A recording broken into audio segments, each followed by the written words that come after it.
คนหนูเห็นอีกรูนึงละแต่หนูไม่แน่ใจว่ามันจะใช่ไหม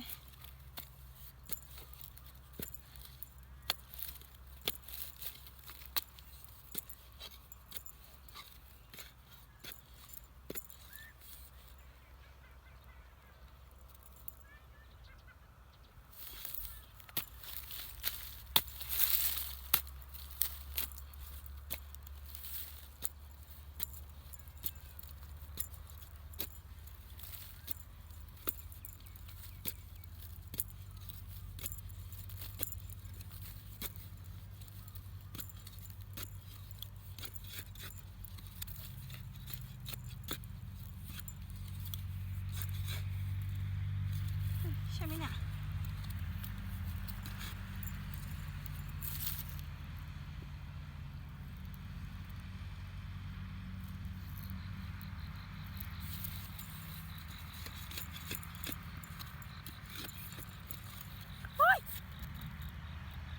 ใช่นี่ทุกคนอ้าว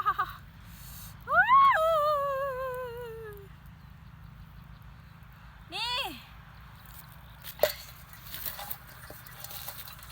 ต้องไปหารูต่อนี่ทุกคนเดี๋ยวนี้รูก็จะเป็นแบบนี้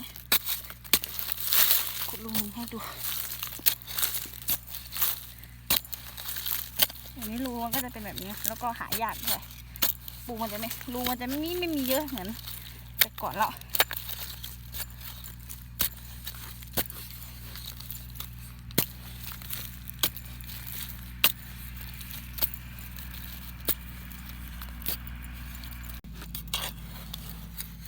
นี่ทุกคนเอาให้ดูให้ทุกคนดูอะไรเนี่ยเห็นไหม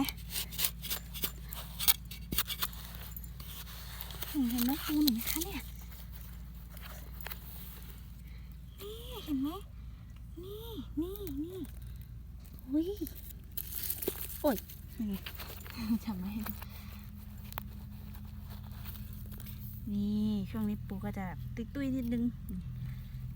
ไม่กัดด้วยนะน่ารักด้วยนะเนี่ย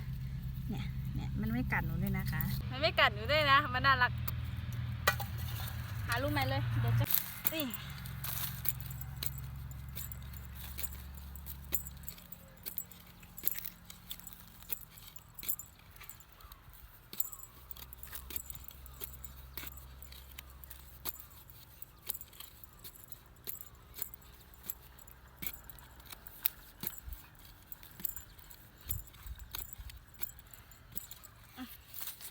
ขุดอย่างเดียวแล้วรูไปไหนแล้วล่ะทีนี้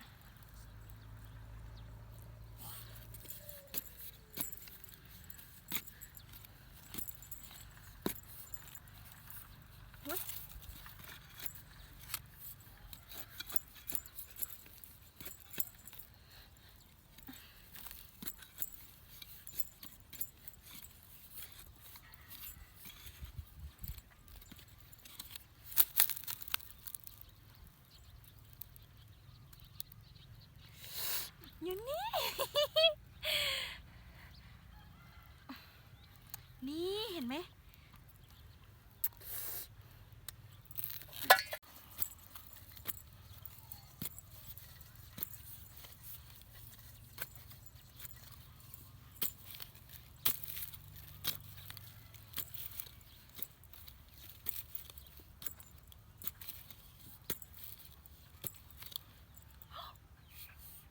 มันเกิดมาอยู่นี่นะ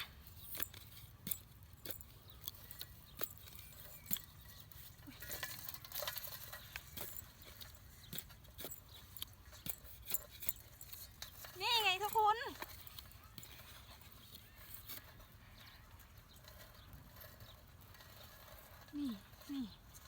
นี่จ๊ะอีทุกคนนี่รูที่2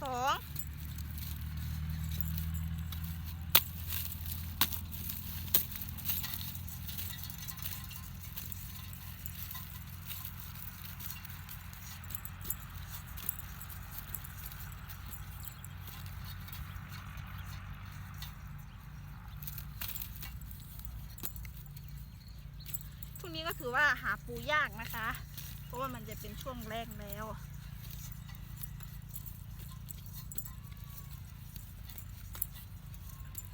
โอ้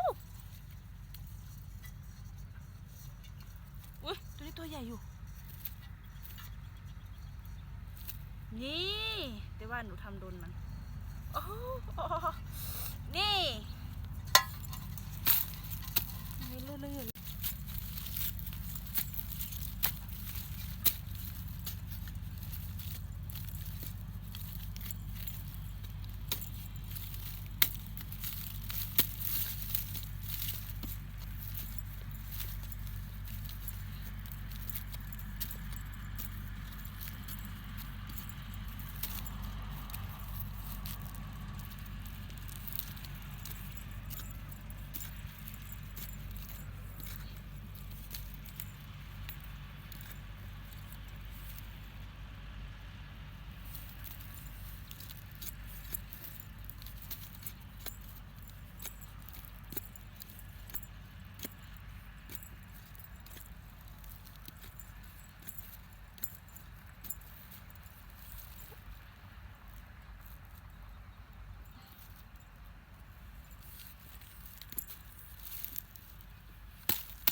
นี้หลุดวะ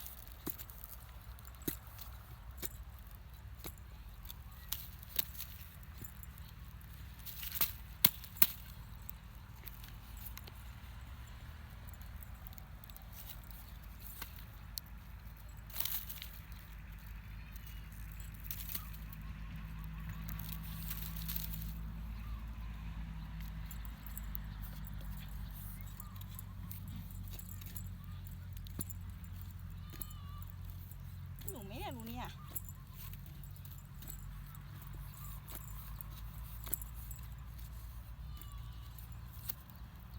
เราอยู่ลึกจังอะ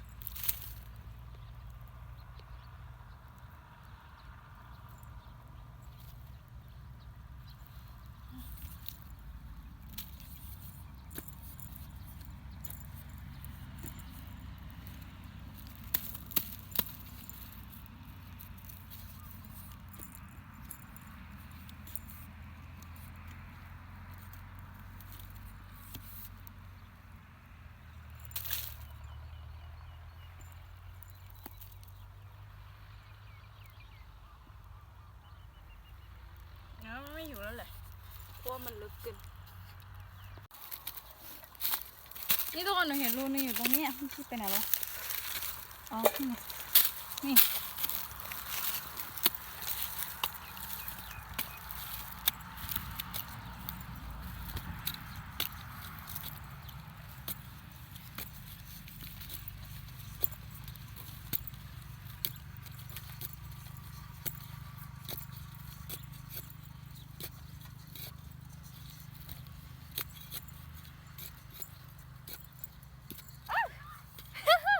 อยู่นี่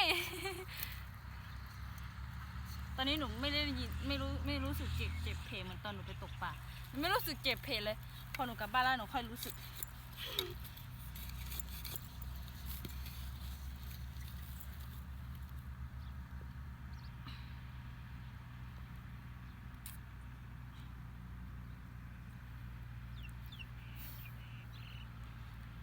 เอ๊ะอ้าวไม่ได้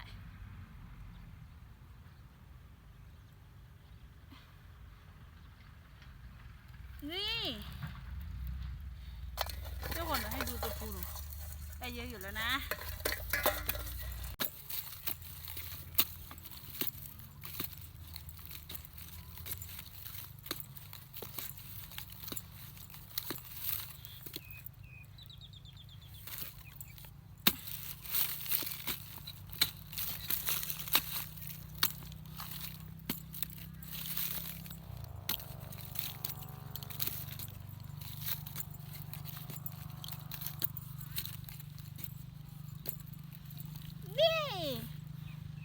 เกือบโดนแล้วไหมล่ะโอ้ตัวใหญ่อะสีแดงด้วยโอ้ยเจ็บเจ้านี่หูมีไข่ด้วยโอ้หนูให้ดูไข่เนี่ยโอ้หอมกินได้ไหม กินยังไม่ได้ เดี๋ยวจะเป็นตัวอาแมว นี่ตอนนี้ก็เดินมาสักพักแล้วแหละเดินมาสักพักแล้วเพิ่งจะไปเห็นรูนึงแต่ต้องขุดไปว่าใช่ไหม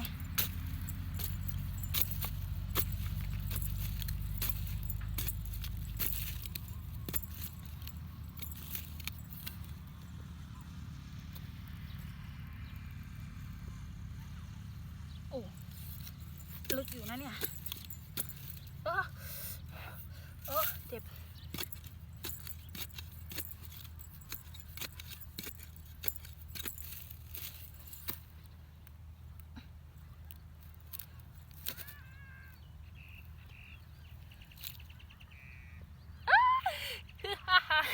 ได้ตัวหนึ่งอีกแล้วนี่ทุกคน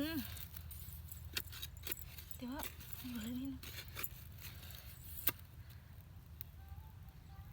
นี่ทำไมต้องหอมทุกตัวได้เนี่ย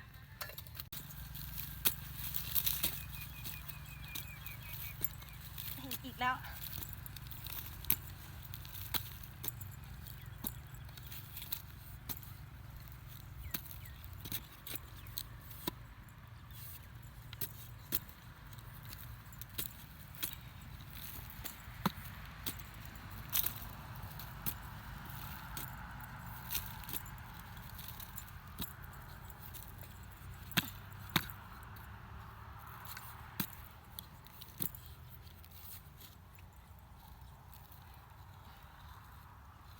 นี่ อยู่นี่ดีใจ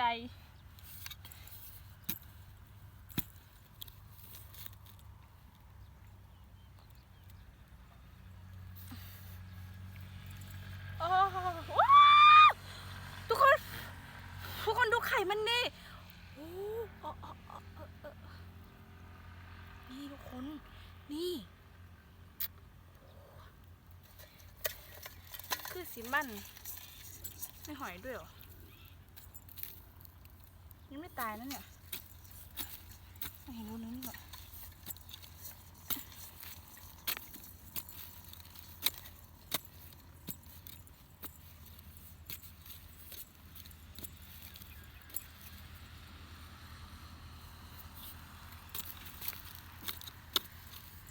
ใช่ไหมเนี่ยรูมันน้อยอ่ะ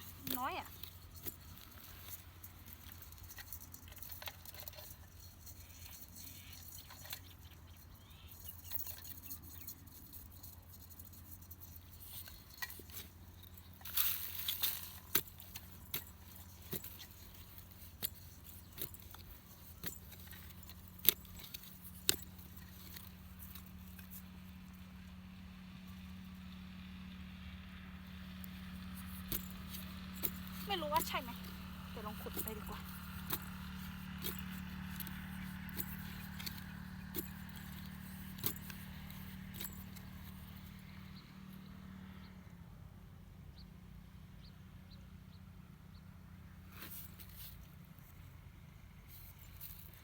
อยู่ใส่ละ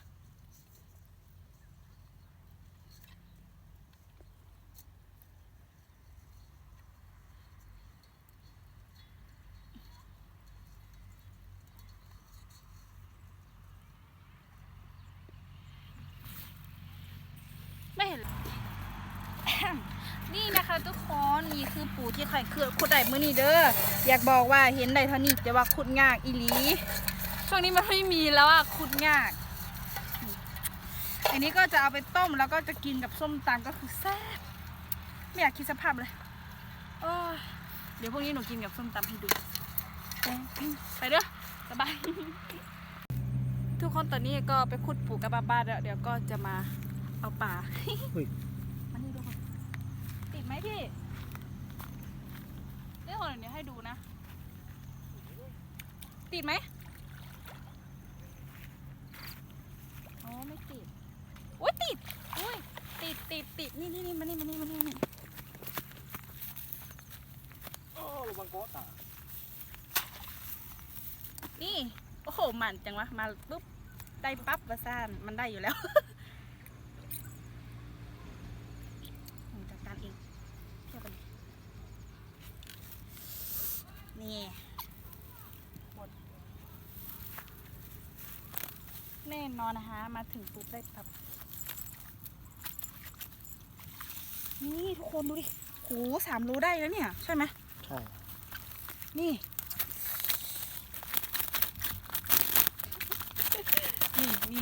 นี่ของจริงค่ะเนี่ยไม่ใช่ของปลอมขอล้างมือก่อนที่ไปขุดปูมันยังไม่ได้ล้างมือเลยมาเลย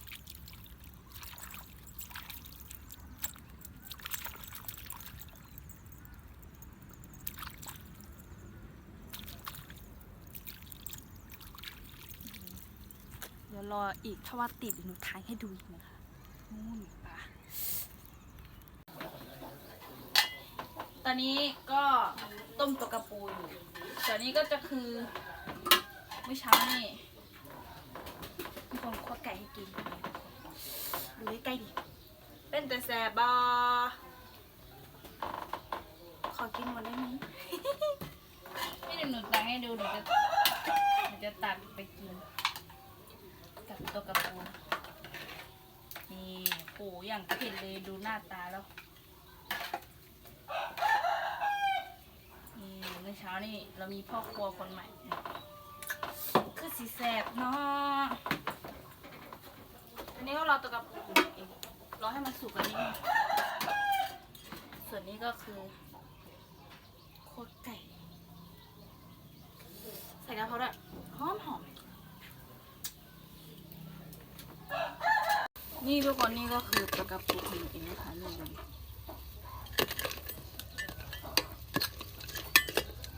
ต้มไปอุ่นเลยก็ได้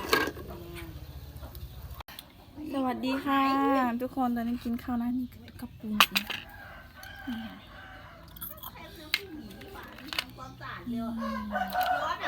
ไข่แล้วก็คั่วไก่มาเด้อกินข้าว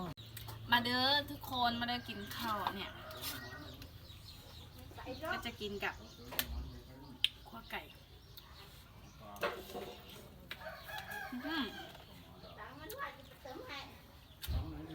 ปลากระปูหนูหอมเลย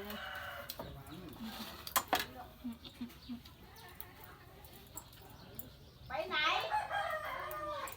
ฮะ คนดูดิไข่อะ รถอุ่นนั่น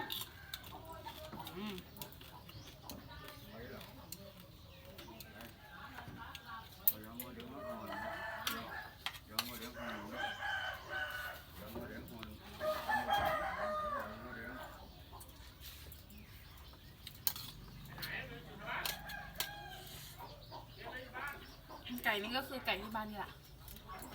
ไม่ซื้อ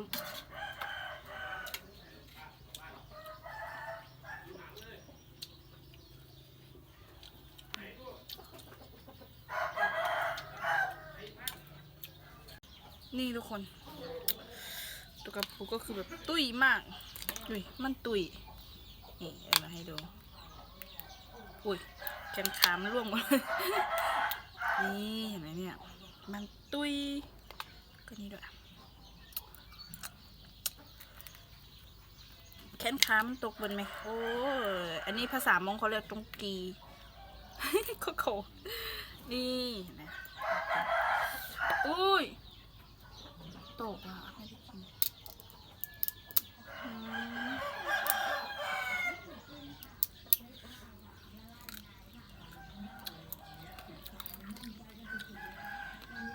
ไม่เป็นไรเนี่ยตัวเนี้ยกินข้าวจบเนื้อไก่ใบกะเพรา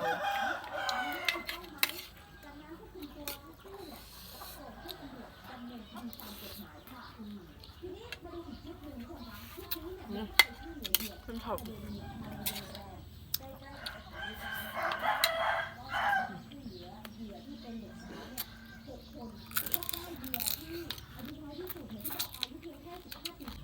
ถูกว่า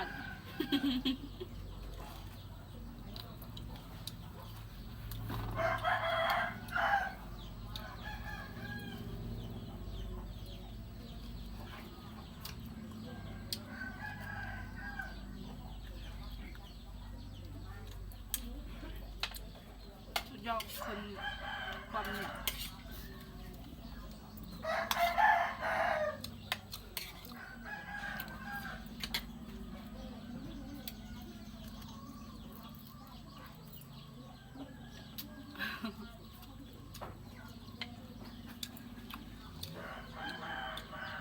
หนูคนเดียวหนูตักมาอย่างเยอะอะ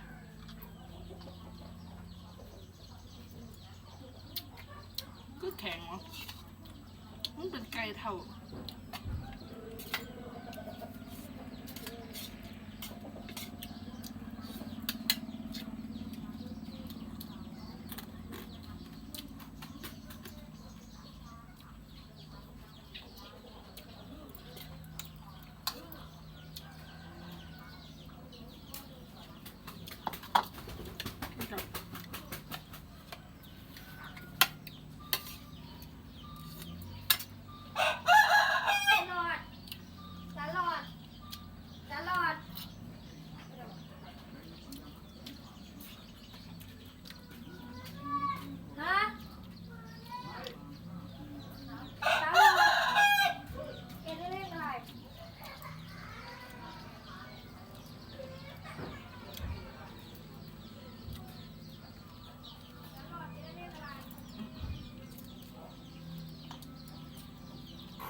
แซ่บแล้วก็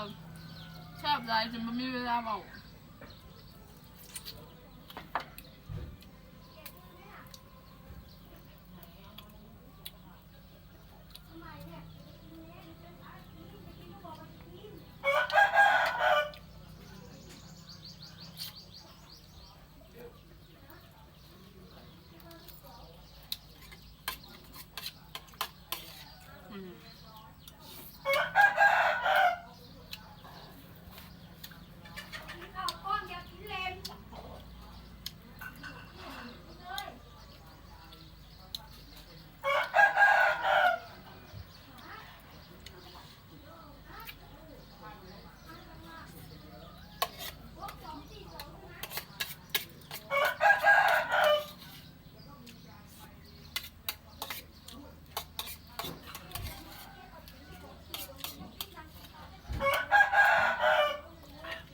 หมดแล้วทุกคน